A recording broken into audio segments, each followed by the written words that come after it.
চাষি বন্ধুরা, আপনারা যারা ধান চাষ এখন করছেন, এখন এই সময়টাতে ধান চাষ অনেক বেশি পরিমাণে হবে এবং ধান চাষের জন্য একটা কমপ্লিটলি প্লান্ট ফুডের ধান গাছের কিন্তু প্রয়োজন হয়।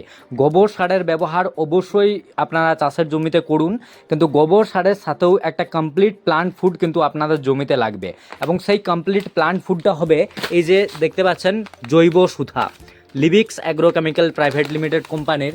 এবং জৈব সুধার সাথে এই যে ব্যাগটা দেখতে পাচ্ছেন সুধা সুষুমো, দেখুন ইকো ফ্রেন্ডশিপ বলে লেখা আছে, টুয়ার্ডস ইকো ফ্রেন্ডশিপ। এবং এটা হচ্ছে ভার্মি কম্পোস্ট। যদি আপনাদেরকে কন্টেন্টসটা দেখাই, এই যে লেদার মিল, rock phosphate, vermi compost, humic acid, bio fertiliser, এইটা কমপ্লিট প্লান্ট ফুড হবে গাছের জন্য। গাছে আপনারা ধান গাছের ক্ষেত্রে এটাকে কিন্তু ভালো কাজ পাবেন যদি একবার ব্যবহার করে দেখেন। অনেক বেশি পরিমাণে ফলন জমিতে বাড়াতে, ফলন বেশি পরিমাণে পেতে 2 কেজি হিসাবে নেবেন জৈব সুধা এবং এটার ডোজ হচ্ছে বিঘা প্রতি 50 কেজি। এই যে সুধা সুষম ব্যাগগুলো আপনারা দেখতে পাচ্ছেন, এরকম 50 কেজির ব্যাগ হয়, 10 কেজির করে মোড়ক থাকে। এগুলো ধানের জমিতে একটু আপনারা ব্যবহার করবেন, দেখবেন কীরকম ফলন পাচ্ছেন।